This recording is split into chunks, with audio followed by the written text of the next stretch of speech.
Hello there, welcome to Cosmoronic Episode 1. I'm Fringy. Everybody knows who I am because I'm so internet famous. It's been Fucking legendary. well, I mean, naturally, right? It's like, on the YouTube Hall of Fame, they got me right there, like number one, above PewDiePie and T-Series. The biggest and the best YouTube channel. Sorry, I haven't made anything in like 11 months. But now I'm back with a podcast that I'm definitely not going to quit on after like 4 months. No siree. Guaranteed. Otherwise, no, I can't make any promises because I'm not convinced. But welcome. I hope you enjoy this little show that I want to do live from inside my wardrobe. And for episode 1, by the way, explanation of the format of this thing. The last time I tried to do a podcast, I thought, I can do it on my own. I can talk for like an hour straight on my own to nobody. This will work well. But it didn't. So this time around, I'm going to try and have a new guest on every week. Or barring that. Radical idea. Well, or barring that, if nobody wants to talk to me, then I'll just get the same 2 people on each week. But for number 1, it's MauLer. How are you? I am doing well, sir. Even after watching Game of Thrones? I mean, I don't know how much you want to date these podcasts, but yes. Oh no, they're going to be super dated because we're mainly going to be talking about media. Maybe politics. Maybe. We'll see. But we're not going to start with Game of Thrones. I figure that we might as well talk about the biggest movie potentially of all time, Avengers Endgame, which everybody has seen at this point. I'm pretty sure they've lifted the ban. So the unenforceable ban on not talking about the movie, but the goodwill ban. Well, yeah, and I think they earn that goodwill. I'm invested, or at least I was. We'll see from this point on. But I guess what would you say? 25 words or less. What's your opinion of Endgame? I really like Endgame because it has a bunch of payoffs for characters I love, but it is fucking full of problems. I think that is the consensus that we both came to after talking about this movie for several hours, because it's a movie that I think has mad payoff if you're really invested in this universe, but man, the plot is riddled. So even the fact that it's a very long film, it's still managed to pack in a dense, confusing plot that's full of horrible problems, even at that length. Well, I mean, and I think it's worthwhile to emphasize that the problems are plot breaking. Like, they're not really nitpicks. Yeah, no. If we're to remain consistent with other things we point out, it's just like, there's a lot of things you can point out that just like destroy a lot of the drama. It doesn't make much sense, and the moral of the story, exemplified with Endgame, is don't do time travel. Just don't do it. Like, seriously, don't. That would be my recommendation, yeah.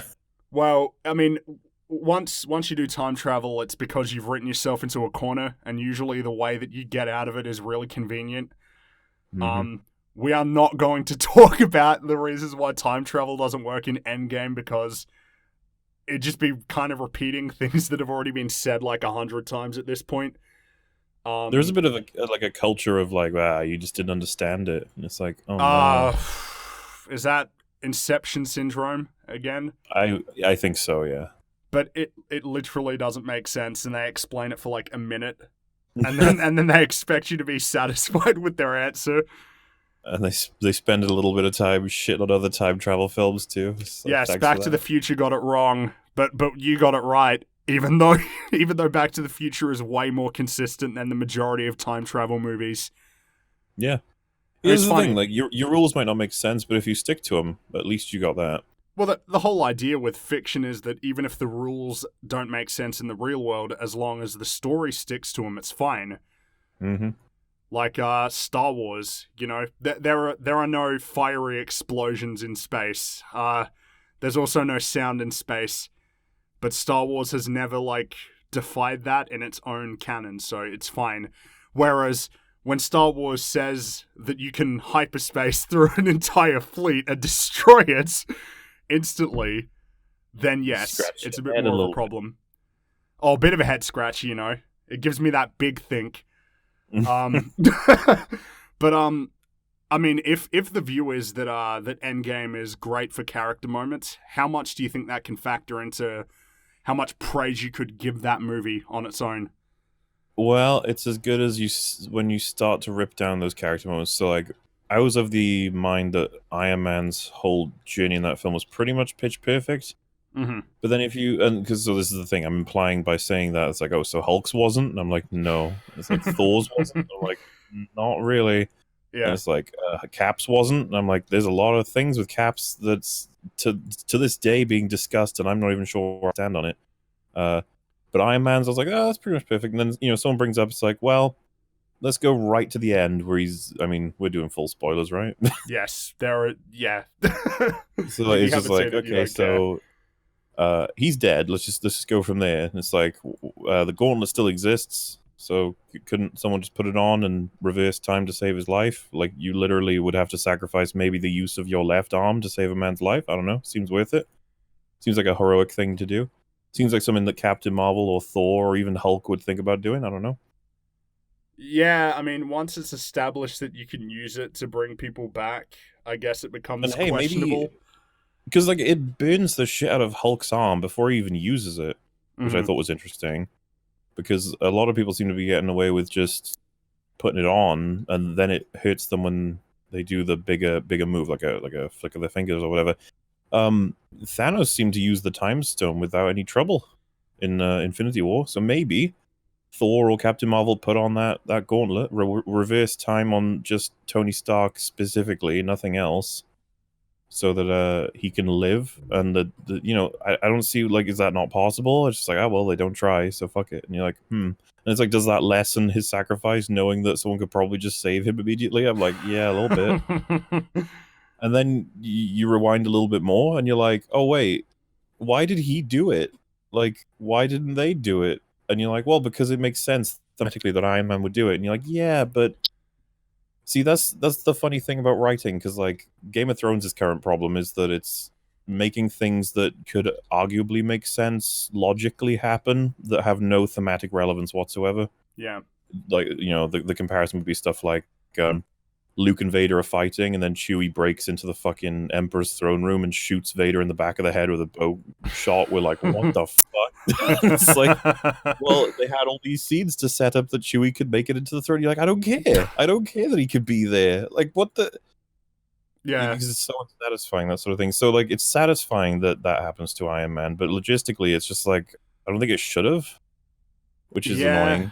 It's kind of like, I think there's a caveat to both Iron Man and Captain America's endings, because with Captain America, it's the whole time travel issues. Like, everything that's wrong with the time travel. There is a bit of discussion on whether or not it's almost a selfish move, what he does. I guess, Which is a little bit like, it's like, oh, well, there's enough to believe he'd do it. It's like, Yeah, yes, it is believable, but, I didn't even think of that. That's like a new thing that I'm now going to be thinking it's what people have been discussing lately, and I don't really have a response for it yet. Even Rags was like, yeah, I'm not sure how I feel about that yet, because I have to think about it. Like, would Cap do that? And by doing it, is it a selfish move? Because he takes himself away from this continuity of battles and stuff in order to spend more time with the person he loves. It's like, is that something Cap would do? I guess the view would be, because I think he earned it, but would he think that he earned it? Yeah, maybe I don't think Cap would come to that conclusion, really. Right. But still, this movie, it's got those emotional highs. Yeah, so it's complicated, and I do want to do a full breakdown of that film eventually, but, there are people who are saying, like, well, it was better than Infinity War, and I'm like, I think Infinity War was... I think Infinity War is better. I mean, if I were to rank it, it would be Avengers is number one, because it's just the most consistent, the least flawed. It's not my favorite. Infinity War is my favorite, but I think Avengers one is the best one. But then Infinity War comes next, because really the big issues with that one, aside from the Wakanda battle, which doesn't aside from there's a lot with that that's annoying, but Otherwise, it's just Not the all stones. of the film. Yeah, exactly. And there's a lot of great character moments in that one too. Just like one after the other after the other. Yeah, they nail the characters in Infinity War, like, and there's not many problems. It's really impressive, you know, as a film as well. Just how it has a breakneck pace, it never stops. Yeah, and they nicely split everybody, and we get a lot of interactions that we're looking for, I'd say. Yeah, like Guardians and, you know, Iron Man and Spider-Man is really cool. There's a lot to like, and it's funny because when I first watched Infinity War, I was kind of like, I wasn't sure, but it's really grown on me over time. Mm-hmm. I really think it's a really good one. Then Endgame comes after that one, and then Age of Ultron is still at the bottom because Age of Ultron has very few redeeming qualities, and the plot makes no sense. Yes, very few. I mean, Ultron makes Age of no Ultron sense. is stuck all the way back at, well, I like some of your ideas. You're like, oh, thank you. Isn't worth a whole lot because ideas are cheap. It's all about execution. Yeah. Well, I guess in considering that, what would be your view of the MC now that it's ended in a sense? At least this particular phase of the MCU has ended. What would be your view of the whole thing, taken together as a complete package? Certainly worth it for the ride, and especially the I consider it such a great peak at Civil War, and that. Oh yeah. You know, if someone's able to enjoy Civil War, because a lot of people don't, but if you're gonna, then it's absolutely worth going through the MCU for that. And I think that the kind of problems we've discovered with Endgame moving forward, I think that the average moviegoer probably doesn't think too much about that sort of thing. So the overall experience is probably really worth it, especially considering it's such a like where else can you get that experience it's the of such a only long thing. form? It's the only thing of its kind. So absolutely worth it. Even, you know, warts and all, take in the bad ones too, unfortunately. But you know, it's just got it's definitely got flaws. These are undeniable. And you know, a lot of people can get to the point where it's like, oh, I fucking hate superhero movies, and I'm just like, well, if you're one of those people, then yeah, maybe don't watch it. You know, it's how it goes. But overall, it's like, it's ironically, I'd probably like it's like a 5 out of 10 as a whole. I think. It's funny you say that, right? Because I was just running through my head, if I were to view the MCU in a timeline and do the peaks and dips, it's jumping up and down all over the place. Yeah, it's all over the place. Like, because of course it peaks strong with Iron Man, and then it like really plummets after that for a couple of years. Captain America lifts it back up a little bit, then Avengers shoots it back up, and then the year after is when Iron Man 3, which is like in the bottom 3 for this whole series, just brings it right back down, and so does Thor the Dark World, which is fun. It's funny because a lot of people cite Thor the Dark World as the worst one, and it's not. Like, it's not good. It's like the most forgettable one. That's probably why it's referred to as the worst. But it's funny because the one that a lot of people considered to be the best before Captain Marvel came out, I think we considered to be the worst, Black Panther. Yeah. And it's funny because Black Panther's narrative is fucked. Yes, it is. Nothing makes sense. It's bad. And it's a shame as well because there were ways in which it could have been good. Yeah, definitely. Like I was hyped for it. I was too.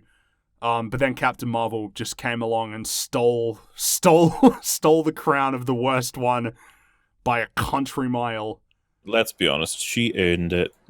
The amount of Tismic writing, it was earned. They tried their hardest to make a really bad story. It was a perfect storm of bad. There's very little about that movie that's good. And it's funny because I remember when I went to watch it, when I walked out, all I could think was, I don't think many people are gonna like this one.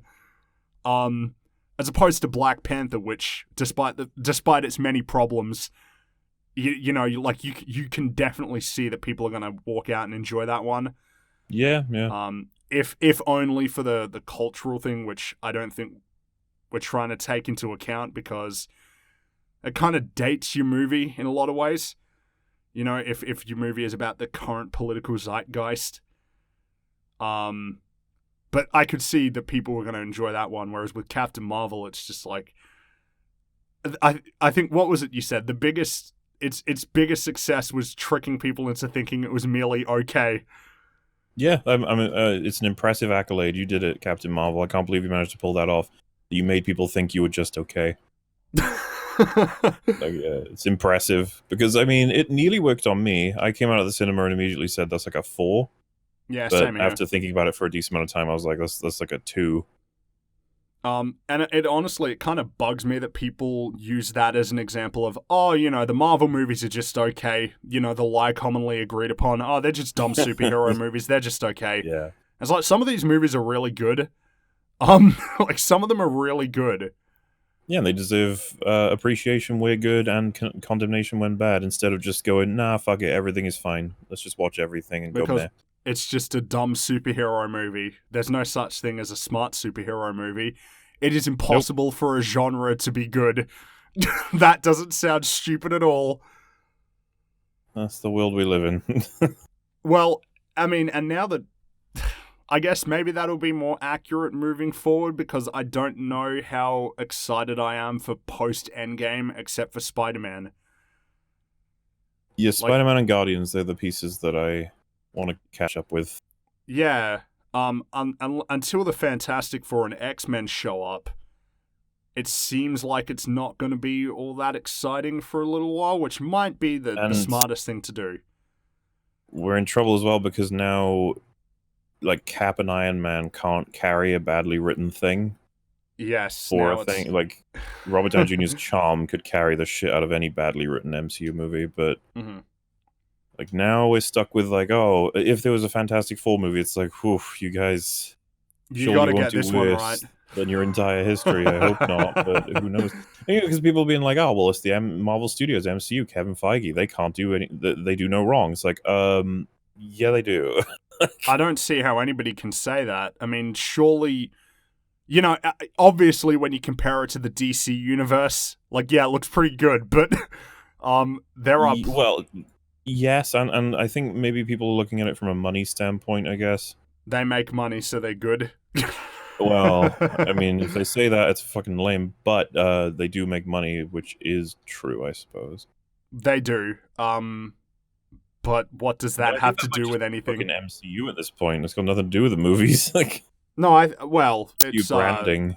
I think that at this point, there can't be an MC. I mean, look at Ant-Man. Nobody knew who Ant-Man was, and that movie still made a decent amount of money because it was a Marvel movie. Yeah.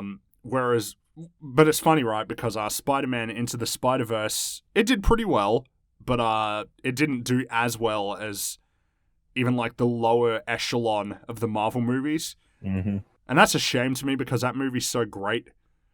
Like, that movie is really good. That would be high tier in the MCU if it was in there. Oh, yeah. But I think it's partly just because, it's animation. It's just animation. Which is a lame view. Well, it seems to be a pervasive one. Well, it's animation, so, you know. It's like, what do you mean? It's animation, so it can't be good? Or, like, it's animation, so you can't take it seriously? It's kind of an insane view, to be honest. Yeah, and there are people who, like, unironically believe that, so it's a really big shame. Well, yeah, because I think it stifles I mean, it doesn't really stifle the creative quality of animation, but it just makes it harder to do certain things with animation. Just because of the view that it's either for kids or lowbrow. But I think that's changing as well, because you got shows like BoJack Horseman and stuff that are kind of changing the paradigm of what animation is. And I mean, Spider-Man Into the Spider-Verse, like, everybody who watches that movie likes it. And it might just be because of the people who made it, because Phil Lord and Christopher Miller seem to, like, always do good. Yeah, their names are doing quite well right now. I think for just having them on anything, people are going to be like, ooh. Yeah, exactly. Similar to the Russo brothers. Yeah, I was about to say. Though, and then, you know, by an opposite sort of account, Dan and Dan, the people behind Game of Thrones, they're running their names through the dirt with this last season. And the more they do bullshit, the more people are like, well, the Star Wars trilogy they're making is going to be a horrible disaster. Do you want to talk about Game of Thrones episode 3 a little bit? 3 or 4, because Let 4's just come out. maybe let's go a little bit broader then. Maybe explain. Let's run through it chronologically, but very briefly, like the overview of the show in its early days and where it is now, where it is now in terms of quality. So Game of Thrones was really cool because it didn't give a shit if you weren't paying attention. You just get lost, and the show wouldn't care. It would just be like, either you pay attention, or you'll suffer, and you know that's what we're offering. You can take it or leave it, and it just didn't care. So you have loads of lore characters, houses, places, just everything's running. Locations were in a very like grounded, realistic place, to the point where it would take like several episodes of traveling before they get to significant landmarks, and then you got like every character is constantly reaffirming who they are and why they make decisions every episode, and then you know horrible things happen and changes, and then you get to because season 1 essentially ends with the kingdom entering wartime, like it's in peace, and then everything goes to shit, and it's like, oh shit. And at that point, all the houses are established. They all have specifics. They even have mottos and like reputations for what they do and how they do it. So you get to like get these clear. It's almost like a sport. At one point, you get very clear teams, colors, banners, and attributes. Like, these guys are the best archers. These guys have the most money. These guys have the best fleet. These guys are the best warriors. Like, just whatever else.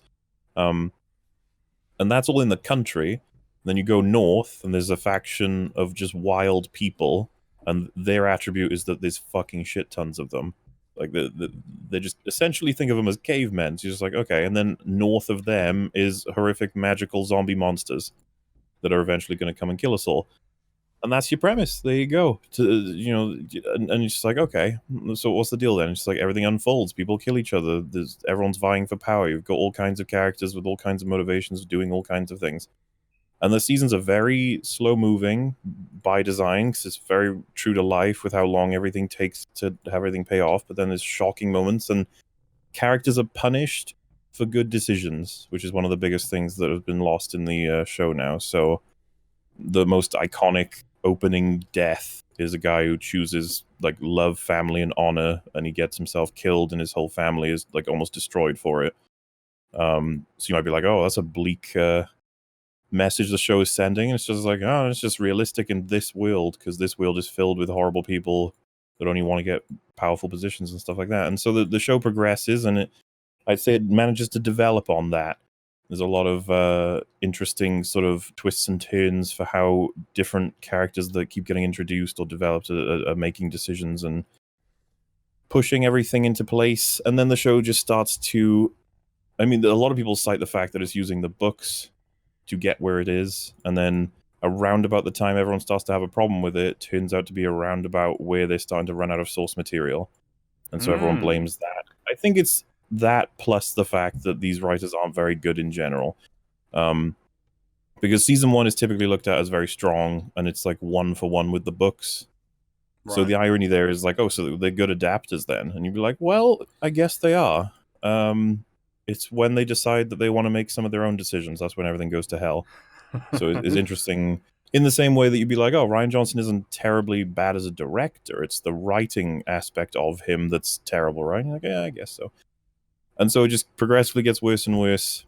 And then like the latest season has started to essentially tear, like the problems of developed seasons were destroying characters, which is very bad in writing. You never want to do that. But when you have something that has like 30 main characters, you can survive a lot of them being damaged. Like in the MCU, for example, if you damage Iron Man and Cap before Endgame, you've damaged a large portion of what people are invested in. But if you damage the Iron Man and Cap of Game of Thrones, you've damaged like 10% at most of the investment people have. So you can survive it. And that's what they did. They killed like, I want to say they destroyed character arcs of like 2 characters per season from 4, 5, 6, 7 sort of thing. But in the newest one, they're not only destroying characters now, they've fucked the entire theme of the entire show, which is pretty special.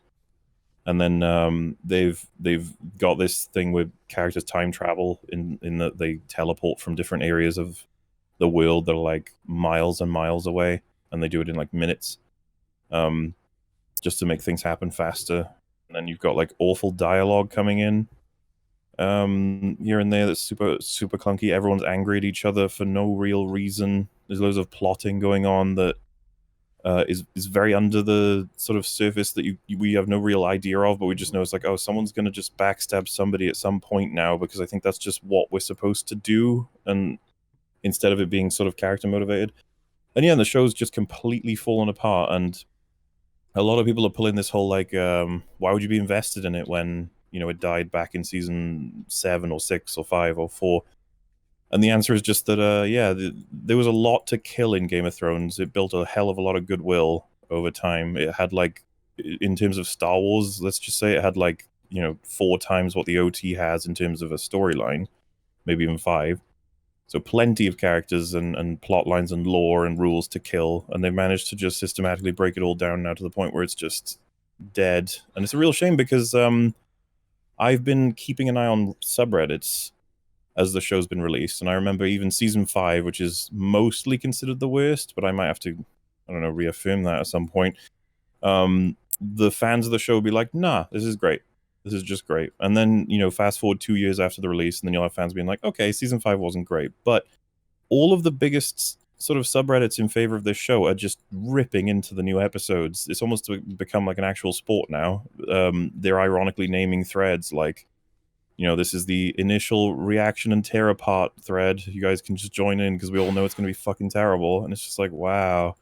So your fan base has actually just gone to the point where they think you're a complete joke. In one episode, no less. I think it's... Yeah, it was episode 3 that definitely did this. Episode 3's killed everything. It's funny, right? Because I'm not really that into Game of Thrones, but having seen much of that episode... Even as a casual viewer, I just look at it and go, yeah, that's nothing makes sense. Like, from battle plans to every, it's I don't understand. And it seems like a lot of people don't like this episode. Especially the diehard sort of fans of this show. Yeah. I think it seems to be very different from, I guess, The Last Jedi, which... Would you compare it to The Last Jedi in terms of the damage that it does to the series? Yeah, I'd be very comfortable in saying that. It's, you'd be like, so what boxes do you need to tick to be The Last Jedi of something? It's like, well, you need to destroy the core of whatever the thing is. That's really important. And so you'd be like, what's the core of Star Wars that was destroyed in TLJ? I'd be like, well, Luke is intrinsically tied to the core of Star Wars because the OT is his story. And then the idea of, like, family redemption, love connection, just all these different things, and then just sort of all of it being subverted in TLJ for the sake of it. But then you'd be like, okay, so what else? It's like, well, plot needs to make no sense. That's like almost a standard one that you'd be like, that's almost thrown in as a sort of concession of writing. It's just like, yeah, just your standard doesn't make any sense. It's like, yeah, well, episode 3 makes less sense than TLJ, possibly, plot-wise. I think it's a fair contender because the battle plans, I don't know how you make them worse other than making everybody just sort of just lie down. Well, yes, I mean, I think sending your cavalry into pitch blackness was the immediate, like, ha. The sort of asterisk on that is, like, a lot of people are like, they do send shock cavalry in history, and it's like, this is not shock cavalry, this is the lightest cavalry you can imagine, and they're equipped with weapons that do not work on the enemies they're fighting. And more to the point, doesn't it seem like the worst idea ever to just send... What do you expect them to achieve? What was the goal? A lot of people were saying stuff like, because I said, use them to flank, and some people were like, oh, if you use them to flank, they're still going to die. It's like, no, you use them to flank, they crash in, they kill, and then they circle out. That's what cavalry do, and then they come in for another strike. So you'll lose cavalry for sure, but the numbers will be absolutely on your side in terms of what numbers are lost. Yes. That's how you don't waste them. Because the problem is, like, we're fighting an enemy that can raise the dead. So if you send all of your cavalry in at the beginning and they all go down anything, they'll just raise all the ones you just lost. Yeah, it's so utterly if bizarre. anything, you're helping them beat you. Yeah. And so, like, yeah, so it doesn't make any sense at all. So you'd be like, okay, so what else? It's like, we got to ruin characters. It's like, okay, well, the fact that the battle plans are so dumb when the majority of the main characters that are left are all battle-hardened soldiers who fought in wars. It's like, so you're making them all extremely stupid. Like, cool. And then the protagonist of the entire show's arc is completely subverted, which is really annoying. It's not like he does stuff that's not in his character, like similarly to Luke, but I suppose the comparison again of Chewie killing Darth Vader and the Emperor when Luke is like on the floor crying or something, that would kind of be what we got in Game of Thrones, Right. but similar enough. And then just lore being sort of spat on hardcore. So we're talking, Yoda lightning strikes or hyperdrive kamikaze shit happening in this episode too. And yeah, so it ticks enough of the boxes. It may not be a one for one, but it's certainly the like we say, the Terminator Genesis is the TLJ of Terminator as a series. It's like, yeah, as long as it ticks enough boxes close enough, it's just damaged the franchise beyond belief. And you know what? You don't even need to look to me for proof. Just look at how people are reacting to episode 3. Well, It's I think, insane. I do think the main criteria is that it ruins things that came before. Because you can have something that's bad, that's just kind of bad on its own, but the broader implications are really what's important in these instances. Like, if it makes it to where central core components, things that you've built up, are just obliterated, and retconning isn't going to fix it, it's like, yeah, you have messed up big time. Mm-hmm. And I think it's sort of emblematic of a willingness, I guess, to just overlook writing flaws for spectacle. Oh, it looks pretty. That was a cool shot. It's like, that was a cool shot, but it would have been cooler if it made sense. I hate to say it, but it's almost easier to do that these days, to get a talented cinematographer, and he can, on the day, you get a good cinematographer, you drop him in any part of the world, he might be able to make some amazing shots in just an hour if you give him like a light, and he knows enough about composition. He'd be like, I can generate you some amazing shots immediately. Like, cool. Just really hard to do. To write a story that spans over like 10 years, that has characters all over the place, that has rules all over the place, locations all over the place, everything's tangled up, and everyone has families, and everyone has motivations, to get all of that lined up and actually reaching some form of a conclusion that's satisfying. That is fucking hard to do. Does that mean you should just ignore it? No. No, I mean, yeah, writing is hard. Like, writing is hard. It's not something that you can just do. It takes planning, it takes thought, it takes care. It takes the best drafting. stories should be extremely hard to write, because that's the point. The best of any craft should be extremely hard to do. But that's the thing. I think there's a sufficient enough group of people in media analysis who want to suggest that it's subjective and that there's no such thing as good craft when it comes to writing. Right. That sets a low standard for what you can do. I always was of the view that if you're writing something and you see something and you go, that doesn't make sense, you don't just shrug and continue to write with that thing. I think we've all been in the natural position of wanting to excuse a thing due to it being of a particular sort of thing. Like, just you go, Iron Man's suit, how the fucking Tesla energy circle thing, arc reactor stuff, generates that much power, and you just go, I don't know, the film's saying it does. It's like, do you really need any more than that? And some scientist might be like, that's not how it works, though. You can't just, you're just telling me this guy made it, and then that guy watches the nanotech stuff, and he's like, okay, I can't take this seriously anymore. Nanotech, you kidding me? And I might be like, dude, the film is telling you they made nanotech. That's just how it works. And then he might be able to cite back to me. It's like, oh, well, if it told you that Tony Stark is just a depressed alcoholic in Endgame and he shoots himself in the head in the opening, would you accept that? And I'd be like, no, they'd have to show it. That he's like, well, I think they should show how they made the nanotech. And I was just like, all right. Everyone may draw a line differently. I think that there's a certain amount of leeway we do actually have to give, but some people just take it way too far, where they're just like, oh, nothing matters. Everything can make no sense. It's like, I disagree. Well, I would hope that you would disagree and that most people would disagree, because at some point, everybody has that line where they go, nah, this is absurd. It's why I kind of can't take the subjectivity thing, at least to its furthest extreme, as seriously, because everybody has that line. Everybody has that point where they're like, no, this is absurd. Nothing makes sense. I can't take this anymore. Get me out of here. You know, and of course, yeah, where the standard is drawn is different, but surely it can be agreed upon that if you have one scene where somebody says A equals B definitively, and then 2 scenes later they say, actually, A doesn't equal B, it equals C, and then later on they're like, no, actually, A equals 6,000, you can go, can you stop flip-flopping and just be consistent? Because oftentimes a rule will be established because it actually enables enables a really cool premise. Like, I don't know, just like these people live on a planet that has regular showers of steel spike rain. You're just like, whoa, that sounds really interesting and sci-fi-ish. Like, it's just some alien planet. It's like, yeah, sounds cool, right? But then at one point they need someone to go out and fucking grab a dog that's outside or something, and like just this casual scene. And like it's raining, and they just go fucked out. They just it doesn't do anything to the dog. The dog was fine, and you're like, what?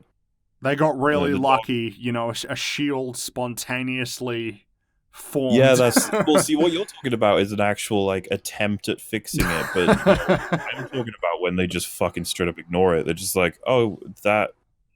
And you have those awkward interviews with writers because I think that as culture moves on, as social media moves on, like these contradictions get made aware of much quicker. And so you might have an interview where they get told about it, and then they're just like, oh, that... oh, whoops. Yeah, and you're sitting there like, so this is just a fuck-up. But then you have people being like, no, because there's maybe no the such dog thing was as getting made it of wrong. steel. There's no such thing as getting it wrong when it comes to writing. That's why anybody who's ever sat down... is if someone enjoys it, it's not wrong. But... Which doesn't hold up when you start to talk about other things. I enjoy it when buildings collapse on top of my head. It's not bad craftsmanship. I prefer it when buildings can't stand up. I like it when my car doesn't work when I turn it on. You know, I wanted to walk anyway. Like, I enjoy murdering. You're like, oh, you're going to tell that man that it's wrong to murder? How dare you? Well, Let him enjoy his thing. And then you'll usually catch people being like, oh, well, it's different when it comes to art. Yeah, but what is art? And if they give me an objective definition, then surely they can see why that's not going to fly. Oh, yeah, because you can get people who would literally just like, fucking art is everything, if you think about it. And you're like, oh, God. Right, so we can't say anything about anything at all. Cool. Mm-hmm. There'll be like language is subjective, so everything's subjective, so there's no point to anything. What do they mean by language is subjective? What does that mean? So the idea that a word can have more than one definition means that you can never make an objective statement, even though that is a literal... That's a literal objective statement. You cannot make objective statements as objective.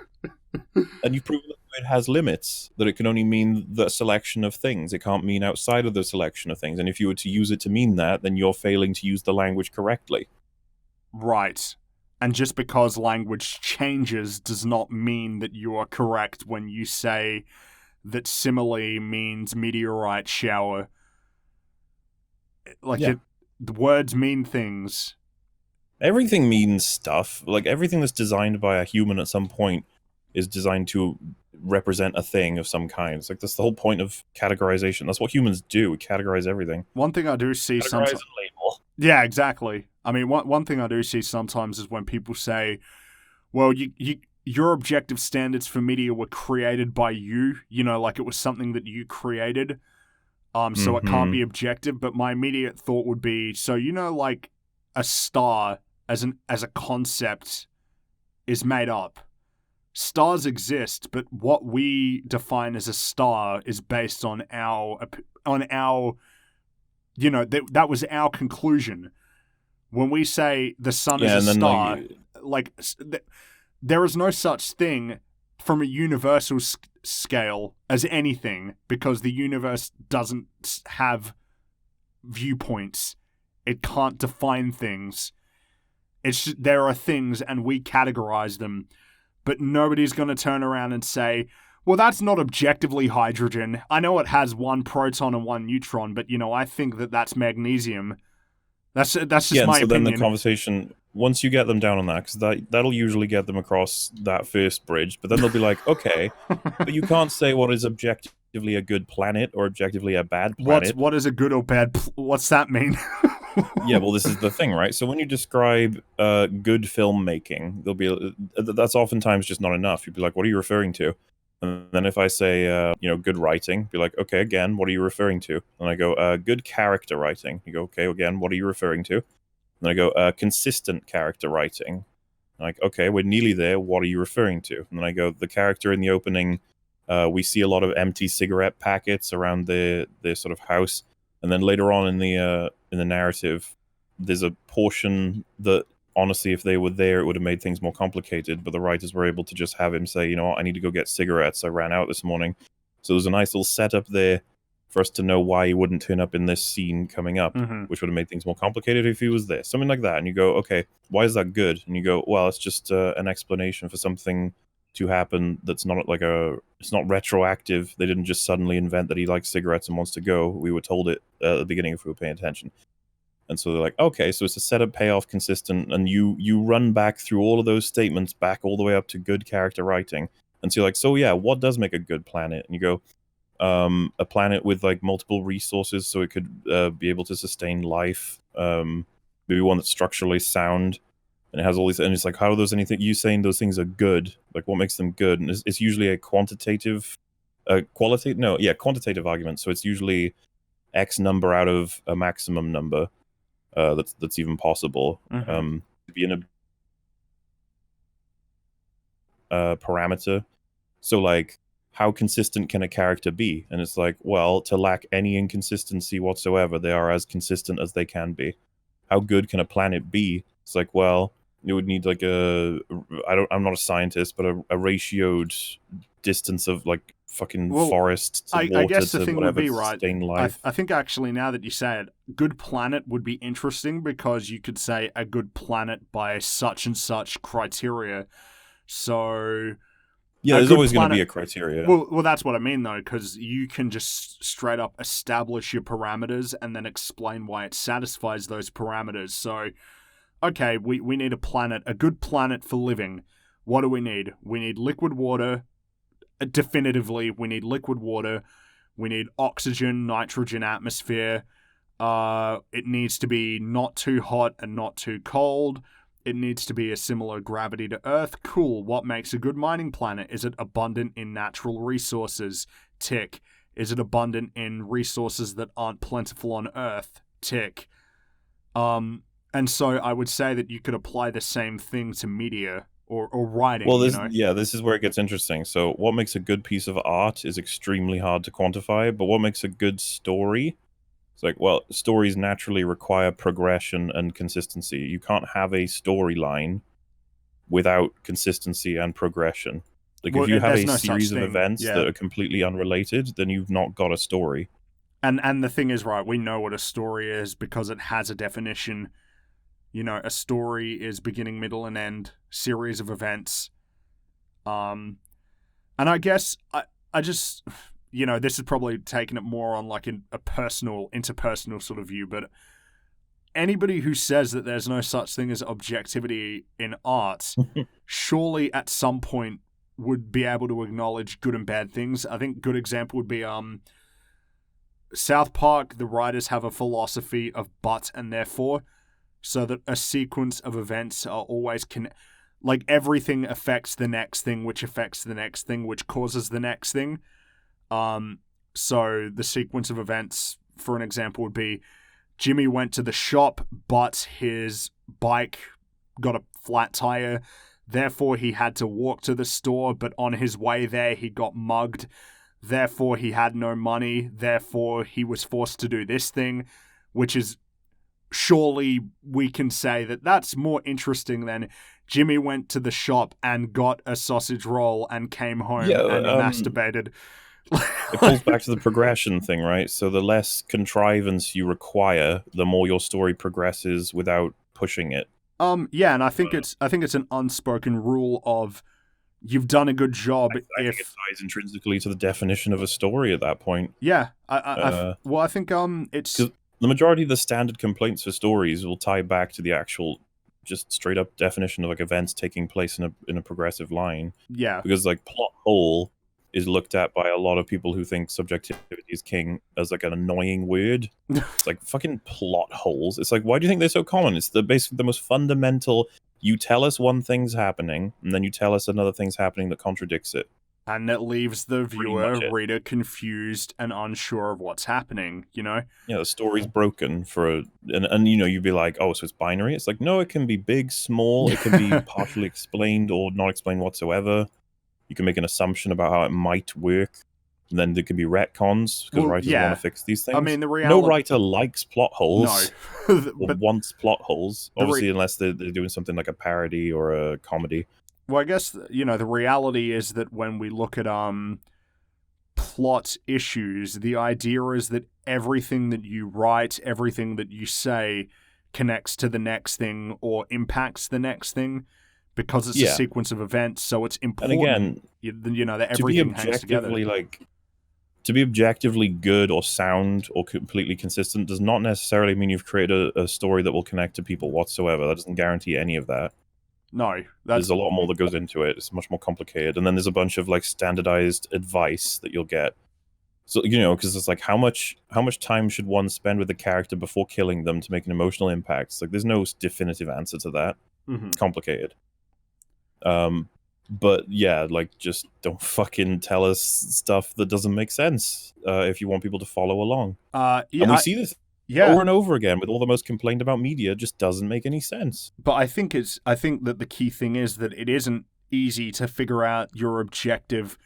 You know, like I think part of the resistance to the idea that there is such a thing as objectivity is the assumption that you're trying to pass off your statement as absolutely correct and infallible. But I sort of view a discussion about trying to reach an objective conclusion as an iterative process.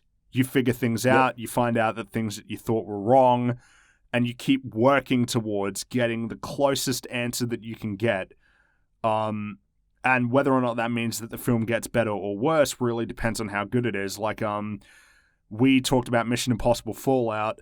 That movie gets better the more that you think about it because they did so many good things. They set things up, they gave explanations that made sense. Yeah, they're things you just won't take in on the first time around, that when you're made aware of them, it'll improve your experience. And I think it's just a rule. Good stories tend to get better the more you think about them, and bad stories tend to get worse. And I mean, it's not binary, right? Because you can still have good movies that get worse when you think about them, but it's just there's your initial reaction to it, and then there's your giving it more thought. And I kind of think that it's a pretty shitty attitude to say, like, don't think about it because the writer had to think about it. The writer probably cares. Yeah. The way I see it is that even if the whole objective thing was all bullshit, it was absolute bullshit, there was no precedent or even, you couldn't even provably say that it actually improves anyone's work whatsoever, I'd be like, it's still a hell of a lot better than... fuck it, do whatever. Who cares, right? Because there is no... And this is the thing you'll find with subjective-y people. Just keep an eye on them, and eventually you'll catch them making statements that you'll be like, hey, wait, I thought you said that, like, nothing fucking... You can't make any definitive statements. And then you'll catch them being like, well, this thing is obviously terrible. I think the best one is there's no such thing as an objective opinion. Right. It's which, perfect. To me, is at this point in my fucking... YouTube career is just a matter of semantics at this point. The second you get someone to agree that an opinion can be a judgment, because that's in the definition of opinion, is a view or a judgment. It's like, you think I can't make a judgment that's objective, and then you just give them a scenario, like, you walk into a room, there is a chair, you ask them how many chairs are in this room, they say 1. What about that is subjective? You just made a judgment. That is your opinion. In your opinion, it's a chair. You know, in my opinion, it's a verbal Scrooge. Yeah, that's the thing. And then they go, well, see, once it's not an opinion, it's a fact. And it's like, you guys are fucking with these words too much. The opposite of fact is feeling. They're the two that straddle that line. It's not fact and opinion. Fact and opinion being opposites is like some weird semantic juggling that happened. Well, it's I think the fact opinion one's interesting because it's like I think the best example would be before gravity as a concept was written down on paper. If I teleported myself back to 1060 and I said there is such a thing as gravity, it's when two objects of mass are attracted to each other, because it wasn't like definitively proven as science. It's not factual, even though it literally is true. It's an opinion until Newton comes along and writes it down, and then it's a fact. Yeah, no, and this is the thing. It's all bullshit. You just keep poking them. The other example was broken thermometer. So you ask me what the temperature is, and I read out the broken thermometer and tell you it's 3 or whatever. Then you go, huh? This thermometer says it was 5. So you were being, well, you were wrong. And then I go, okay, yeah, I was wrong. I'm still being objective. Because a lot of people conflate objective with factual, objectively true, or objective with correct. Edition that has no interest in feeling or personal perspectives and opinions. It's all just based on information. And it's ruined as soon as you say fuck, you know, and if you're making a review, like you could spend a whole review saying it's like systematically breaking down everything wrong with a movie, and then if you cap it off with this is a piece of shit, that's ruined. It's over. It's no longer objective. That's everyone makes mistakes, and so someone finds one and then finds an actual reason behind it. Like, say for example, I'm like, oh, I fucking hate let's just go with an easy one that often gets said about me. It's like, I hate Captain Marvel for these 100,000 billion reasons, and then they pick out one that's wrong, and then they go, see, he just hates women. And then if the motivation makes enough sense, they'll be like, have we got precedent for this? Like, well, he hates black people too, because he made fun of Black Panther. That's 2 out of 3. Can we get a patent here? It's like, he hated TLJ. Protagonist is female. Done and done. He hated Iron Man 3, which is about a 1% white male. Yeah, and one of my favorite films of all time is Aliens, and it's like, it's funny, right? Because I think it's just funny to me that someone can make such a blanket observation about your views on media, and the fact that, like, oh, I saw a connection in my mind, therefore I'm going to project it onto you, because that's what it reads as to me when someone's like, he hated it because there's a woman in it. It's like, I think for you that's more important than it is for me. It's crazy to think that if the internet and YouTube worked the way of, we never got to speak to anybody, we never got to see any comments, we could only make and upload and watch, then none of this would have crossed my mind. The idea that I potentially hate people of different races or genders. I would have just been moving on, talking about stories and stuff. I think it's just this weird cultural thing that's going on, and like it just infects everything. Well, that's I guess the thing with politics, maybe it's just that when, I don't know, it's hard for me to figure out whether or not we just live in upside down topsy-turvy land right now, or if it's always been this way. But I think it's the internet. It brings it directly to you constantly. You go on Twitter, you see people with inane, retarded political opinions, and then you get pissed off, and then you get arguing, and it's like, before you didn't have idiocy delivered directly to you, you know? you didn't have it served up to you on a platter. Like, you wake up in the morning and a waiter's there, he lifts off the little lid, he's like, here's something retarded someone said today, have a nice day. And this is the thing, like, I've just always been a fan of ranting about how certain stories do or do not make sense, or do not respect past characters. It's like, that's all I want to keep going with. And then, you know, to involve all this other stuff, I'm just like, nah, fuck that. I'm just going to keep going with my thing. Fuck it. You just hate women, MauLer. You just hate women. Yeah, you know, I'll have to figure that out one day when I talk about how one of my favorite shows of all time is Buffy the Vampire Slayer. It's going to make a lot of sense, isn't it?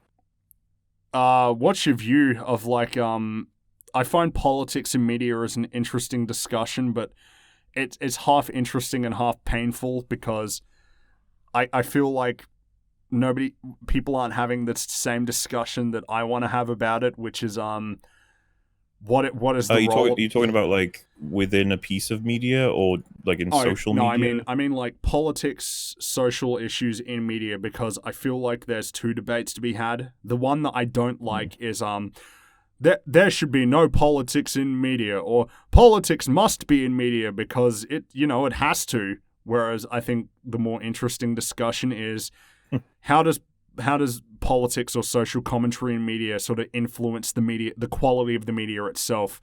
What is its role? What is its importance? It's funny how we're almost trying to find a ruling that we can all agree with, right? So no politics in media. It's like, no, I love loads of political media. Some movies like rely on the fact that they're trying to make a political point.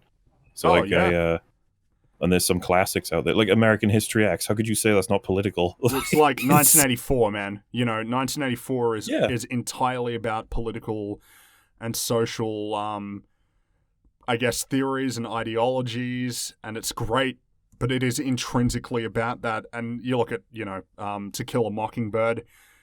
I mean, what do you think that's about? A lot of the best stories ever told are about politics or about social issues. I don't think that to suggest that it shouldn't be in media at all is wise, Yeah, and then the reverse isn't wise either, where it's like every single set of dialogue needs to be political. We need political statement. It needs to be relevant stuff that's going on today. It's like, no. Yes, this is one example of horseshoe theory. I don't like when people cite horseshoe theory because I think a lot of people cite it incorrectly, but this is one example of horseshoe theory. And so then you're like, okay, so it's when what's the problem then? It's like, oh, it's whenever it's preachy. You're like, okay, so what do you mean by preachy? It's like when it tells you that one answer is the correct one, and I'm like, I'm not even sure I necessarily agree with that because some things are the right answer. Yes.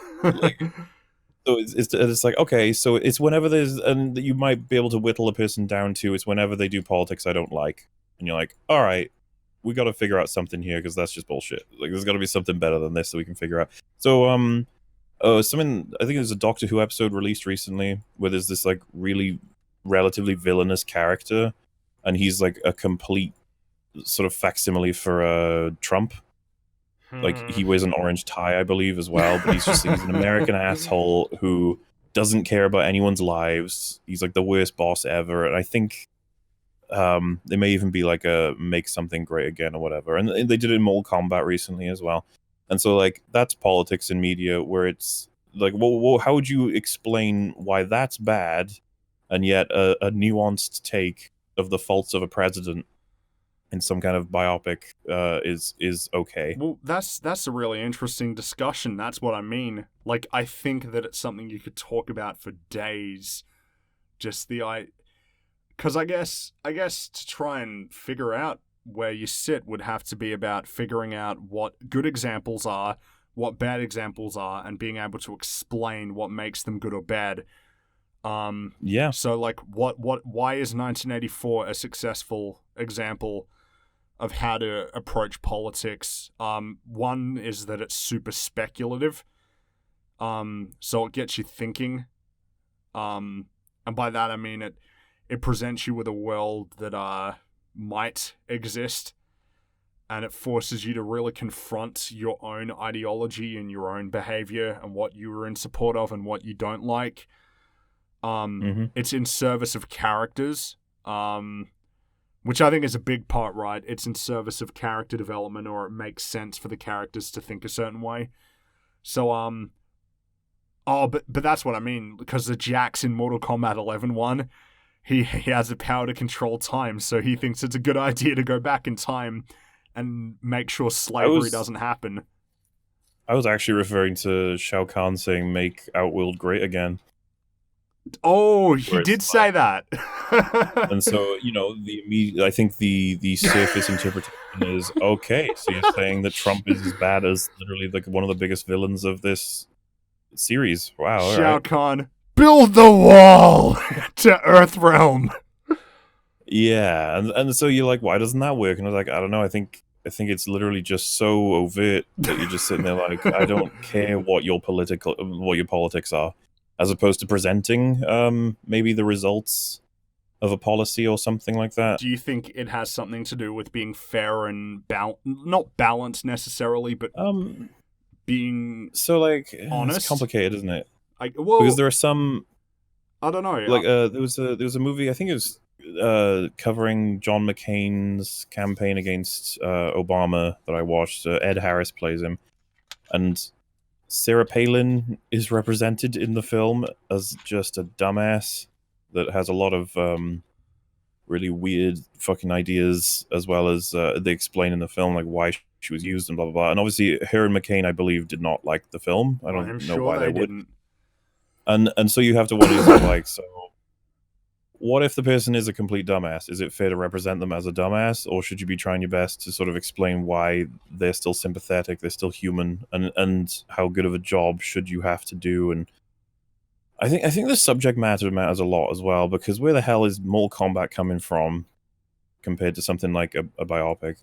Well, yeah, it's funny, right? Because I was about to say it's about trying to treat the positions fairly, but I love Django Unchained, and there's no secret as to who the bad guys are in that movie. Yeah. And it's good. Like, it's really same good. with, you know, Saving Private Ryan isn't exactly representing the positive Germans or anything. No. And it's like, is that a problem? It's like, not necessarily. I guess it depends. It's a very realistic perspective from those guys in that war. They wouldn't be experiencing many positive Germans. Oh, you know, when they're not shooting at us, they make a good Met they're verse. great. I love what they've done with the French landscape. You could have a German film. Well, you do have German films, right? I mean, like, imagine a Hollywood film that was the perspective of the Germans during World War II, and it was the Americans were portrayed as the horrible assholes. I mean, I don't think that would be it allowed wouldn't be viable. to make. Yeah, like yeah, it wouldn't be viable right now, but that would make for a very interesting story potentially, wouldn't it? Well, I mean, I think it would just be interesting to see what kind of movie it would be. But yes, I don't think it would be viable. Understandably so. Mm-hmm. But I think it's just it's a very interesting topic, because I don't know if there's an answer to the question of what is its place in media, other than, yeah, it should be there, but don't do it badly, which isn't particularly helpful advice. I think it's going to require a lot more examples and forethought than we could probably do here. But I think there probably is some form of an answer once you see enough good and bad examples. Oh yeah, absolutely. But I think it would be safe to say that saying no politics or all the politics is bad. Both of them aren't the answer, no. Yeah, but I honestly kind of think the no politics one bugs me a little bit more, though. Because there's a lot of good stuff that wouldn't exist if that's how we did it. But then we also don't want every single piece of media having commentary about everything. Sure. Like, just think of anything, and they just keep throwing in quotes from Trump, and then another character says, wow, you're really stupid. We'd just be like, oh my god. That would be pretty obnoxious, but I guess I think, because video games is where I see that argument a lot. I don't want politics in video games, and a lot of my favorite video games have social or political commentary. Because Deus Ex is a great example. It is all about politics. That is what it's about. It's about politics. It's about disputes between labor and, you know, corporate. It's about banking, and it's one of the best games ever made. And it would not have had the impact that it did if it wasn't political, because it is political. It could never not be political. And you even look at Ratchet and Clank, which the Ratchet and Clank original trilogy is one of my favorite trilogies ever. And those games have some really sharp commentary on capitalism and consumerism. And it's like it's a kid game where you fly around in space and fight robots and stuff. Mm-hmm. And yet it has it, and it's great. And that's a super one-sided thing. Like, you are the good guys, and the people who are super capitalist and against you and charge you for everything and won't help you unless you pay them, they're the bad guys. but it's really funny and sharp. But it's hard to quantify that, because how do I prove that something is funny? Which I think is a discussion we have when we try and talk about Thor Ragnarok. How do we prove that it's funny to Wolf? Well, see, this is the thing. I try not to prove anything's funny, like I don't prove anything is intrinsically sort of, just emotionally effective. Mm-hmm. I would rather explain why it would create the environment for someone to be emotionally effective. So in the same way that you can do with jokes, it's like, why is it funny that when Thor throws the bowling ball, it bounces right back into his face and he falls over? That's just a pratfall. That's fucking lame. Then you go, because it's unexpected. And then they're like, is that it? Is that the key to humor? And it's like, no, I've just told you why someone else would laugh at it. And you can't deny that it is unexpected, because you expect it based on what we understand about this whole narrative and Thor himself, that it would break right through. And he was just in the middle of a very confident speech about how he was going to save the day and win the day, and the people who aren't going to follow him are sort of cowardly. And so this is not like in how films work. It's a subversion. You do not expect now to be the time where he fucks up. Right. And to see his reaction, the fact that he tries to recover it, and he does a little 1-2 punch, getting up as if he's just like, yeah, I'm still good. I'm still good to go. That's even funnier, because we know that he knows that was embarrassing. And so it's like, these are the reasons why someone laughs at that, but it doesn't mean that everyone will laugh at that. And then someone could make an argument for why those things are not well constructed. For example, they could be like, we've just had 10 jokes that all follow that exact same formula, so it's repetitive. Well, let's apply it to like one of the best running gags in film history, the Cornetto trilogy fence jumping. Why is that so good? Because it's great. But and of course my argument would be that there's a lot of things in Shaun of the Dead. It's the rise before the fall. He's super arrogant, like, oh, you never taken a shortcut before, and then he immediately does it and screws it up. And then it shares a lot with that bowling ball thing, I think. And then, yeah, exactly. And like in Hot Fuzz, it's a subversion of that, because if you've seen Shaun of the Dead, it's got that extra layer of, oh, are they going to do the same thing? And then he goes over it efficiently, and then Danny just runs straight into the fence. Yeah, you do not expect him to do it. And you might even question after the joke, like, why would he even do that? And then World's End, where they just totally catch you off guard. He kicks, Gary kicks in the door, and then you see the fence, and you just know what's coming. At that point, it's almost an old friend to see the fence. Well, yeah, it's a reminder of what series we're in. Oh, that's right. Yeah. I love the Cornetto trilogy. That's top tier filmmaking, the Cornetto trilogy. Yeah, it's like, you ever want to see a great example of blending comedy with drama and having neither aspect detract from the other? That's probably the best example in film that I can think of. Like, Edgar Wright can do no wrong. Well, Baby Driver is... I like Baby Driver, but still, it's There's still a lot of impressive filmmaking aspects to Baby Driver. That's right. You've seen Scott Pilgrim, haven't you? Yeah, only the once, though, when it came out, so it's been a while. Yeah, it's been like nearly 10 years then in that case. Yeah, a while. I think that one's really good as well. Super stylistic, which is definitely something that I could elaborate on further, I would imagine. Mm-hmm. But I guess it's just interesting to compare him as a comedy director to a lot of other comedies that come out lately, like in the last 10, 15 years. I find it hard to find modern comedy movies that impress me as films in the way that they're shot or edited, or except for animation. I think animation still kind of capitalizes on visual comedy, but a lot of, I don't know, it's like a lot of what would you say if you were to ignore Hot Fuzz and Shaun of the Dead? What's your other favorite comedy movie, live action comedy movie in the last 15 years? My mind immediately goes to Monty Python. Well, yeah, that's why I said Lost, because that's where I was going as well. But let's say since 2000.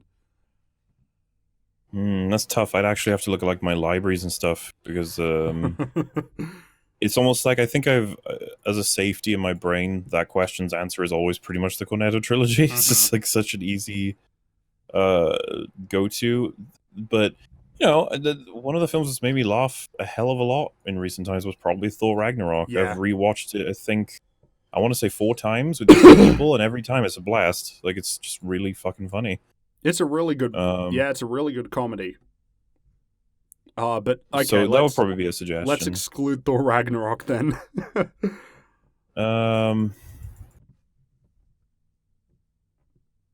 This is the thing. I'd actually have to look at lists and be like reminded. This is the problem with comedies. It's very rare that they're going to stick with me significantly unless we're talking about like things that are generally accepted to be essentially classics. Because like a drama that's well constructed, I mean, a laugh will stick with me for sure. But getting me to like the point of like potential tears from like some extremely dramatic story being told is something that'll stick with me a bit better in memory. So I'll be able to easily I guess reference so. it. It's funny though because but TV, the biggest laughs I won't forget as well. So it's just a matter of having to look at what I've actually seen and see, because there might be one where I see it and I go, "Oh, of course, that," It's pretty interesting though because when it comes to TV, comedies tend to stick out more as things that are appreciated as being of value. I mean, look at The Simpsons. That's a great example. Seinfeld, South Park. You can even look at kid stuff. Dexter's Lab or Johnny Bravo or. I think it's much harder to maintain a drama over a long time than a comedy. Most of the plots in comedies aren't exactly great. Well, it's funny you say that, right? Because I don't know if I fully agree with that because you need to keep it funny, which is difficult in its own way. Yeah, no, definitely. And plus, I mean, what's the rule that we reckon? Like 5-6 seasons is usually the best you can expect. I think so, yeah. Judging from an average of what TV shows have, typically it's like they burn out at around 5 or 6. And obviously there are exceptions to the rule because Simpsons was good for about 9-10 years. South Park's still pretty good. Seinfeld was good for its entire run. And then, of course, you have other outliers, like Game of Thrones was good, really good for like 2 seasons. There's weird ones that like completely dip and rise at random positions that just have no relevance. Like, I've told you before that Angel's worst and best seasons are side by side at the end, which is weird. Yeah, I guess it is, isn't it? And it probably makes it hard to get people to watch that show when you tell them that.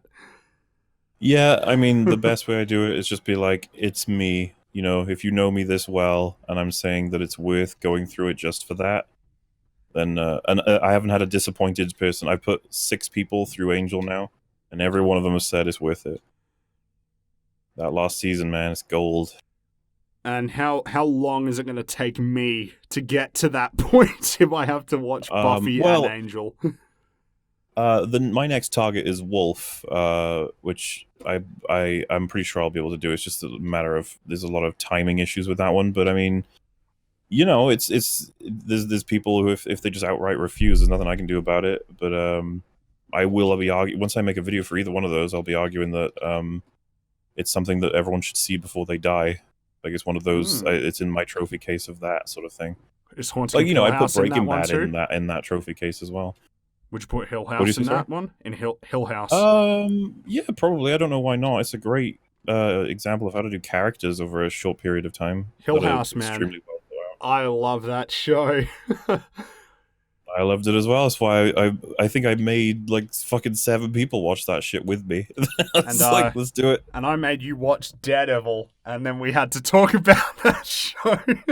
I mean, I don't hate Daredevil. Yeah, you shouldn't, because we couldn't be friends anymore if you did. I'm actually really interested in seeing if they're gonna migrate the shows over to Disney Plus. I don't know if they will though. I don't know. I mean, I'd love to hear the discussions because I wonder if it's on the table of being like, all right, let's take all the characters from the TV, let's nuke the TV show out of canon, and make a Daredevil set of movies with all the same characters and just redo them and condense them. I don't Get them know. into the I don't MCU. know. But now that they've it was Jarvis, wasn't he? He was a character from Agent Carter that got brought into the movies. So now they've In kind fairness, of... Agent Carter is the only TV show that I always thought was almost like intrinsically connected because it's a What about literal like. Agents of Shield? That has like cameos from... Yeah, I suppose that one probably is pretty connected, but I wonder if they got Ghost Rider in Agents of Shield. That always they're gonna make a blew Ghost my Rider mind. TV show on Hulu apparently. Yeah, I guess we'll have to see how all of that goes. I don't know. I've never been sold on the sort of Marvel TV shows that much, and Yes. obviously I've seen what people consider to be the best one now, so I don't really want to see Punisher, Jessica Jones, Luke Cage, Iron Fist, Shield. Well, yeah, when it comes to the ones that I've watched, I obviously... I mean, I'm biased because Daredevil was my favorite comic book character, but I would still say that even acknowledging its problems, it's still the best one of them all. And when it comes to the other ones, because I think your view was that Punisher was really great in season 2 of Daredevil, and he was. He is not nearly as good in his own show. I've heard that, yeah. It's not great. And when it comes to the other shows, like Jessica Jones, first season was okay, but it really went for longer than it needed to. Luke Cage was alright for its first half, and then it just fell off the face of the planet after the halfway point. Iron Fist was consistently just like, eh. And yeah, like Jessica Jones season 2 is awful. It's really bad. And now like season 3 of that show is going to be the last of the Marvel Netflix shows.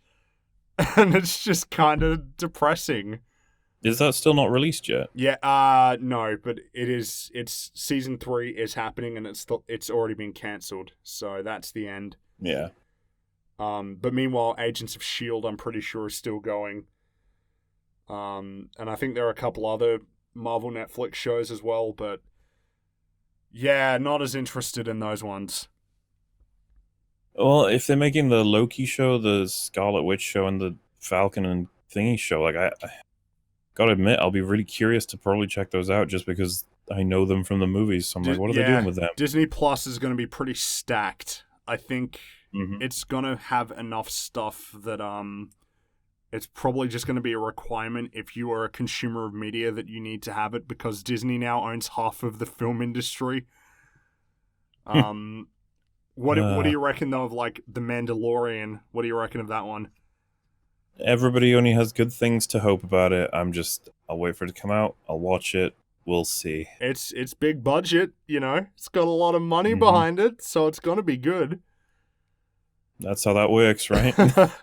It's got things working in its favor though, because it's got I think Taika Waititi is going to be doing one of the episodes. Jon Favreau is involved.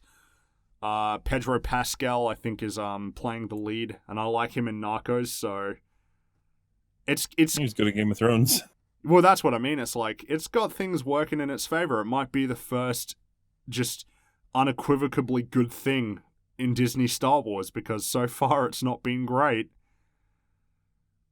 And you know, yeah, man, let's hope. Oh, I hope, because episode 9 I don't think is going to be the one. Episode 9. How many people I like that we're think... at the point where it's just known at this point. It's just like, yeah, it's gonna be shit. Well, I mean, how many people do you think are going to be going to watch that movie just knowing that aren't going to like it, but are just there because I guess they feel like an obligation to see it through to the end? I feel like a sizable amount of people are seeing it out of a bit of resentment. I feel like that's a lot of people. Not going to be as many as the people who are seeing it for fun and happiness. Like, yeah, I imagine the general audiences are completely unaware that Star Wars is even in this position. It must be nice though to just be able to go to keep watching Star Wars and not just be cynical about it. There's cultures that have no fucking interest in movie analysis around the world, all over the place. Like mini subcultures, if you will. Like just there's like, you know, dads and families of mums and whatever else. Just they're all just living their lives, and they've not even heard a whiff of the fucking Star Wars complaints. And they just see these movies, they casually watch them, and it's like, that was a movie, moving on.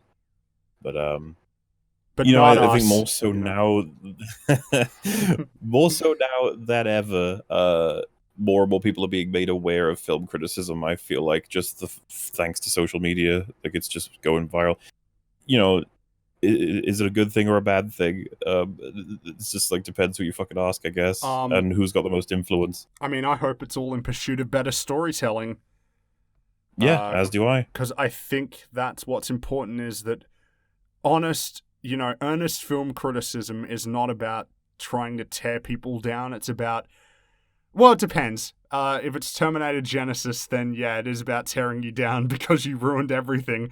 But for the most part, it's just like, you could do it better next time if you keep in mind these things that you did. And also, well, like if you watch a lot of consistent film criticism, you'll be able to spot all of the obvious pitfalls. But you'll also be able to... Fuck me, man, like... Game of Thrones Season 8, Episode 3, TLJ, Terminator Genesis, The Predator, like Alien fucking Prometheus or Alien Covenant. Like, they all share so much of bad writing, because bad writing is pretty definitive. Like, we understand what it is, what it does. But similarly, it highlights the good stuff when you see it, because you know when it's good. Yeah, like, it's just unfortunate that a lot of this shit has happened recently, so there's this assumption that we sort of hate everything, or that everything is bad. It's just like, no. Because, I'll tell you, man, like, you know, people get this idea about me or some other creators where it's just like, oh, you almost want things to be bad at this point. It's like, no, I was enjoying Game of Thrones Episode 1 and 2. I don't think they were perfect by any means. There's a lot of problems, but, like, a lot of potential. And I want it to be good because I like enjoying things. You'd think that's almost a self-fulfilling statement, right? And yeah, and there's plenty. You know, the fact that I can point to so many hundreds of pieces of media that I do love, I would hope concludes that I actually do have a heart in some way, shape, or form. I think that this is a cover-up. I think this is an elaborate ruse. You hate everything. You know, you don't like aliens. I got accused of, like, you know, he's only covering Game of Thrones because it's a hot topic, and I was like, fucking hell. If I was only doing it because it's a hot topic, I took a long time to finally jump onto this train. I mean, you got, like, you know, channels like Looper and Watch Mojo. They're doing it like two hours after it's out. It's like, do you think they have anything valuable to say when they're releasing their videos hours after it came out? That's what profiteering is, you know, off of the back of something being popular. And there was this thread I really enjoyed reading that was like, you know, it's pretty coincidental that he's not covered all the bad episodes from other seasons and suddenly covers these ones. Like, I don't believe it. I think he's covering it because it's the hot thing to do right now. And there was this response that was like, he hasn't covered anything that he hasn't covered before. So, like, when I had 0 videos on my channel... Like, I wasn't, technically by that logic, I can't cover anything. Like, I could only cover what I've already covered. So if I was to cover Game of Thrones tomorrow now, and someone says, oh, he's never covered it before, like, they point to Episode 3, it's like, he has. And then they're like, oh, fuck, okay, I guess he's allowed now. It kind of reminds me of that gatekeeping that people have in video games or in, like, comic books or whatever.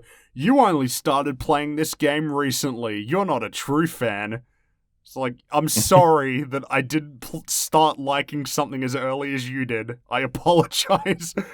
Or the best one. The thing, like, you don't even need to have watched Game of Thrones to hate Episode 3 of that season. Well, the thing is, I don't hate it, but like holy crap, I can see what's wrong with it. I'm going strictly from a sense of like, wow, how insulting to your audience. It's like, you must think they're really dumb to absorb this just wholesale and be like, yep, this is good.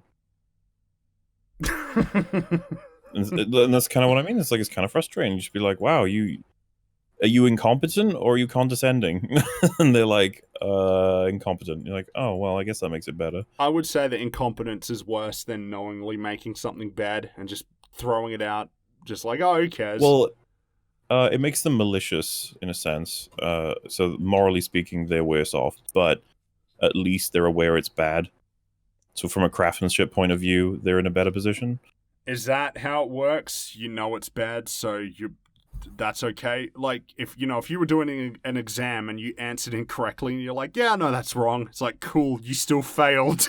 Sorry. Well, like I said, I describe it as, in this case, malicious. If they deliberately made it bad to annoy us, I'd be like, so you're just being an asshole? Like, Could you okay. imagine, like, they're sitting at the computer writing it out with red lights and thunder strikes out the window? You know, they're in a gothic castle laughing And they like open maniacally. up a thread where they're like, who's everyone's favorite character? Then whichever one is eventually voted up to the top, they'll be like, that's the first person we're gonna kill. You know, the writer is laughing maniacally as he writes that Arya leaps out of nowhere and jumps onto the... Well, the irony with that one is that they probably thought that would be crowd pleasing as a moment. Which it was, wasn't it? Like it was for a lot of people who now hate the episode because it just, you needed time to absorb what just happened. Well, because maybe we would cheer if Luke was about to be slashed down by Vader and Chewie fucking blew off Darth Vader's head in the background, and it just cuts to him and he's like, "Mrrr," and then Luke's like, "Thor, yes, Chewie," and you could imagine fans being like, "Oh yeah, yeah," and then there's just some people like, "Yeah." I think that's a good example actually of really bad moments that have different immediate reactions from the viewer. I think a good example would be when I watched The Predator, I watched it with my brother. And I think we both knew that it wasn't going to be good. And you know how there's a scene in the movie where Kay, and Punisher are both mortally wounded, and then they point their guns at each other and kill each other simultaneously. When that happened, I looked at him and he looked at me, and it's just like, holy crap! Like, how bad is that? How did they time it to perfectly shoot each other in the head?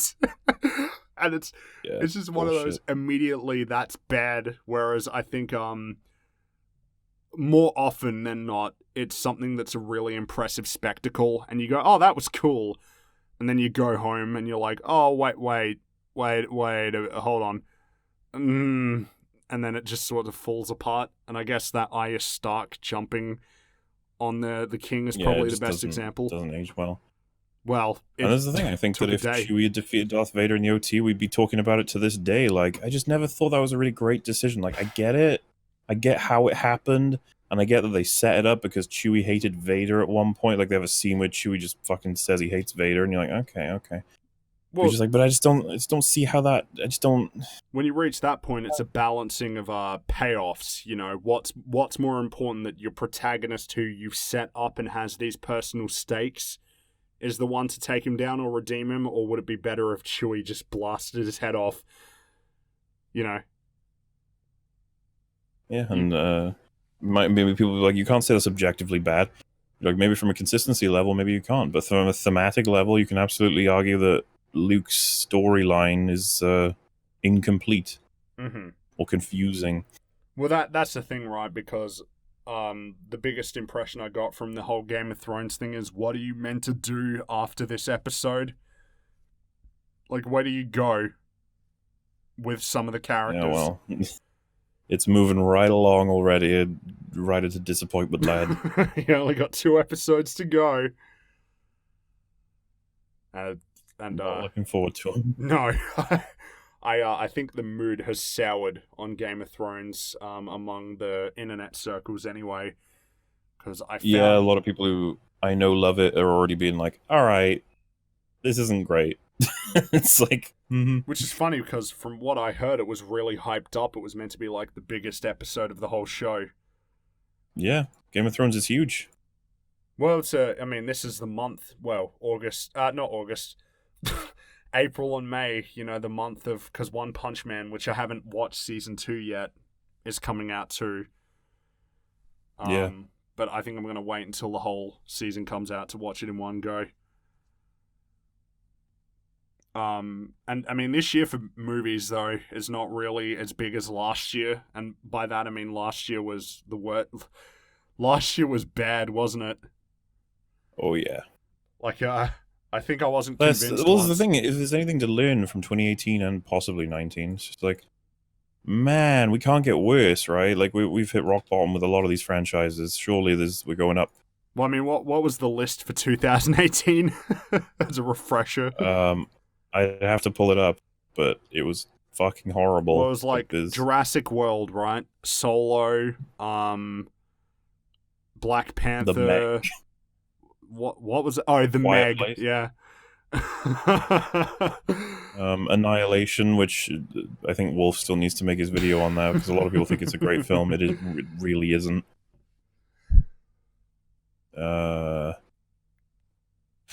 Black Panther, yeah, it was 2018, wasn't it? Aquaman was 2018. There was more than that. God, yeah, there's like 3 times that. It's just that you can tell it's like my mind is trying to protect me. It's like, don't remember these things, you'll be happier. And I'm like, thank you. But you know, if anybody hears a loud groan of disgust, it's because another movie has flooded back into our minds. I mean, 2019, maybe it's looking better, but I think it's just purely because of the fact that it can't get any worse than last year. But like, it's not looking great this year. No. Because I mean, because we got Spider-Man, yes. But like, what else has got anybody really amped up right now? Anyway, maybe there's something. The Sonic movie, obviously, everyone's looking forward to that. It's gonna be great. Why does it even exist? Dude, can you imagine I release a video called Sonic the Movie and Unbridled Praise? That's the world I want to live in. It's funny because they're gonna change the design, but all that means is that instead of being hilariously bad, it's just probably gonna be normal bad. Because they can't fix the script in post-production. And I'm sure it doesn't have a good script. Maybe they'll prove me wrong, but like, I'm not optimistic about that one. I mean, have we had a single good video game movie at this point? Not one that I think we can classify as good. I mean, Detective Pikachu acceptable. comes out on Thursday. Maybe that'll buck the trend, but I think it's a movie that I'm just going to enjoy because it's Pokemon. Yeah, and I hope there's just some decent jokes in there, decent enough to be like, okay. And not just Deadpool Pikachu edition. Yeah, I honestly think that's what we might be getting with it. It feels that... Because this is the thing, like, a lot of people are like, oh, Ryan Reynolds is perfect with Deadpool. It's like, well, Ryan Reynolds has been Deadpool for a while. He's that character in a lot of his movies. Deadpool is his, like... It was almost like Deadpool was created for him in a lot of ways. Like, it was the other way around, you know? He wasn't perfect for Deadpool. Deadpool was perfect for Ryan Reynolds. Yeah, I actually would say that's kind of it, yeah.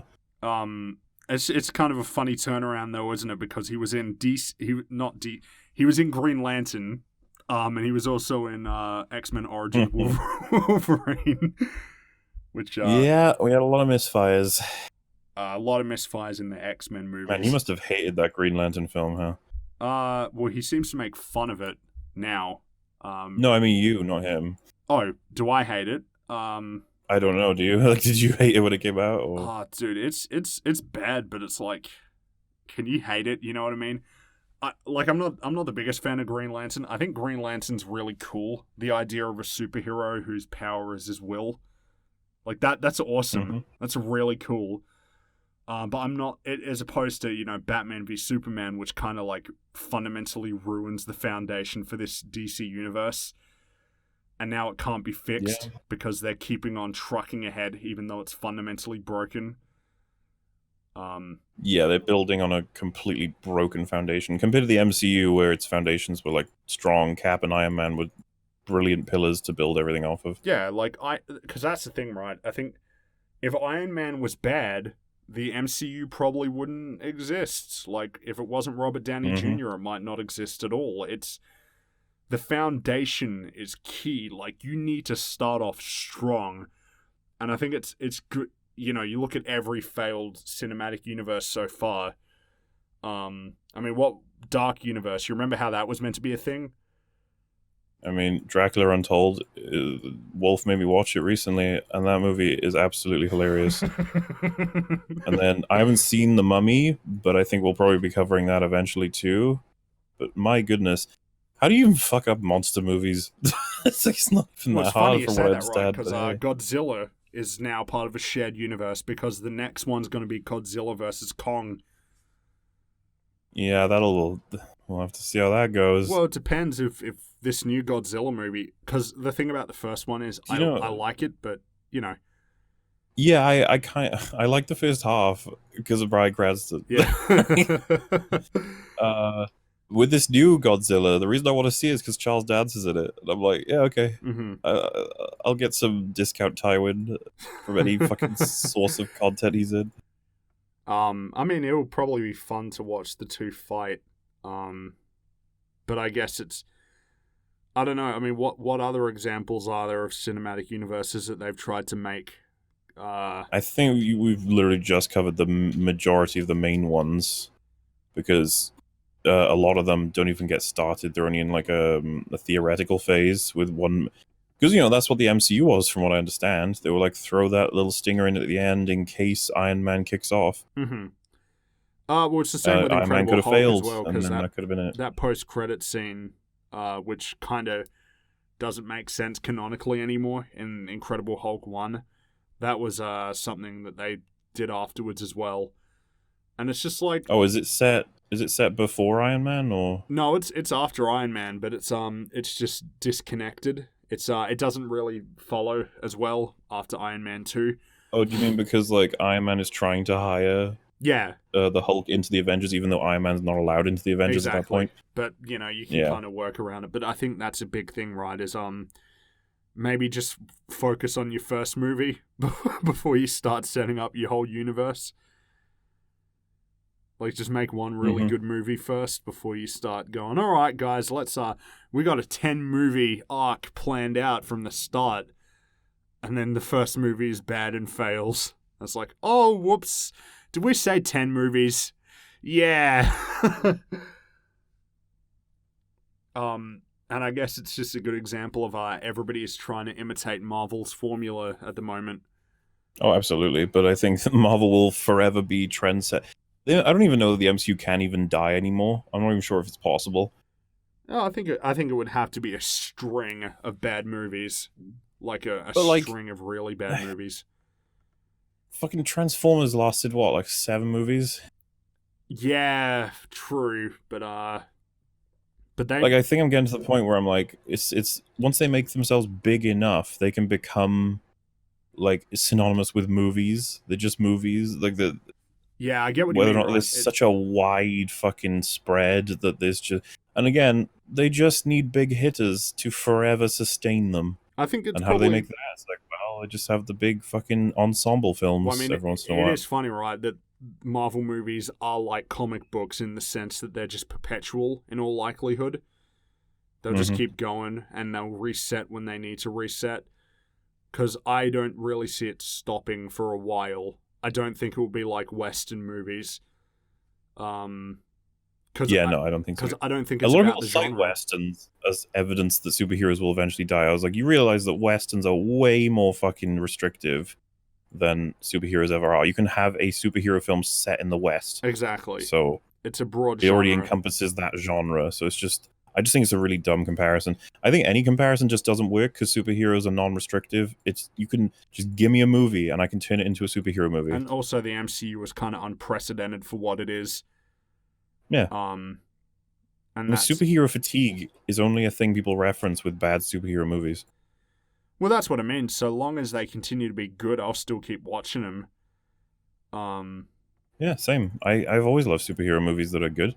Hell, I've liked a lot of superhero movies that are like kind of bad.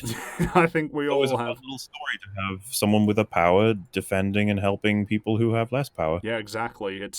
And all you need to do is look at the comic book industry, where like 60% of the comic book industry in North America is superhero characters, and it's been that way for like 50 years.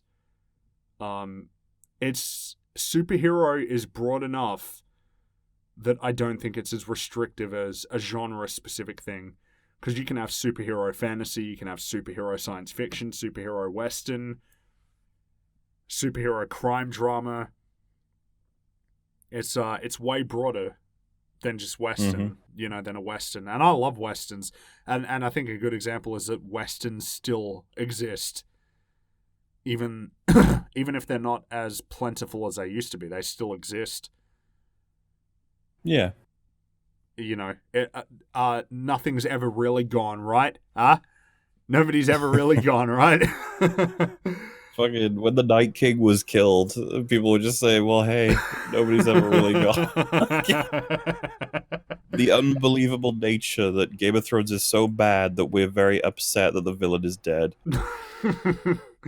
We are truly in the in the darkest timeline, I think. Yeah. I mean, you know, We didn't roll a good dice in this fucking. If there's infinite parallel universes, we got one of the lame ones when it comes to media. there's a universe where the Sonic the Hedgehog live action movie doesn't exist, and it's not ours. Checkmate. Can you prove me wrong? I don't think so. And God, if God existed, he would never allow 2018 to have existed for movies. Yeah, he would have stricken that. We would have jumped straight to 19, and he'd been like, "Oh, okay." Or God. Then again, perhaps I wouldn't even have met you in that case, so maybe that's not something we want. So it's like a dark, twisted kind of irony. We'll take what we can, I suppose, from this cruel, cruel world. Yeah. Oh, I think we can call it wraps there. No problem, sir. It's been very fun. But I think that'll wrap it up for episode 1 of Cosmoronic. Thanks for coming along, everybody, and we'll see you in the next episode.